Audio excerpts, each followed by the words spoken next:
पिछली वीडियो में हमने स्वतंत्रता की डेफिनेशन देखी थी, अब इसकी विशेषताएं देखेंगे। स्वतंत्रता का अर्थ प्रतिबंधों का अभाव नहीं है। अनुचित प्रतिबंधों का ना होना बहुत जरूरी है, जिनके बिना व्यक्ति का विकास नहीं हो सकता। समाज कल्याण के लिए स्वतंत्रता पर आवश्यक प्रतिबंध होना जरूरी है। किसी भी स्वतंत्रता का पूर्ण या असीम नहीं हो सकती। समाज में बहुत से व्यक्ति रहते हैं, अतः सभी का कल्याण होना आवश्यक है। विशिष्ट व्यक्ति या अन्य किसी भी असीम स्वतंत्रता को प्रदान नहीं किया जा सकता है। स्वतंत्रता या कानून एक दूसरे के प्रतिद्वंदी नहीं है। समाज के कल्याण के लिए बनाया गया हर कानून स्वतंत्रता का पोषण करता है। इस प्रकार व्यवस्था की निश्चित आयु तक बच्चों के निःशुल्क अनिवार्य देनी होती है। बच्चों के माता पिता की स्वतंत्रता पर प्रतिबंध नहीं लगा सकते हैं, परंतु हर कानून स्वतंत्रता का पोषण करे ये आवश्यक नहीं है।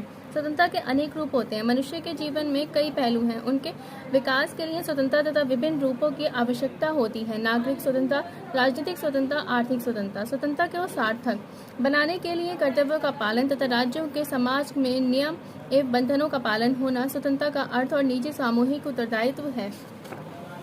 स्वतंत्रता तर्कसंगत प्रतिबंधों की उपस्थिति और तर्कहीन प्रतिबंधों की अनुपस्थिति को स्वीकार करती है। स्वतंत्रता ऐसी स्थितियों का अस्तित्व को दर्शाती है जो लोगों के अपने अधिकारों का आनंद लेने और अपने व्यक्तित्व के विकसित करने के सक्षम बना सकती है। स्वतंत्रता दो टाइप की होती है, सकारात्मक, नकारात्मक। सकारात्मक का मतलब है किसी भी ऐसे व्यक्ति में कोई काम कर पाने की योग्यता और क्षमता होना।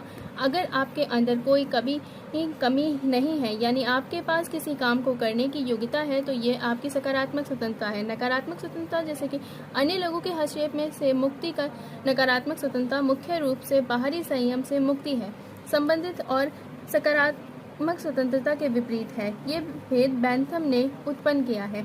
इसकी नेक्स्ट वीडियो में हम स्वतंत्रता के बाकी चीज़ों को देखेंगे। चैनल को लाइक, सब्सक्राइब एंड शेयर।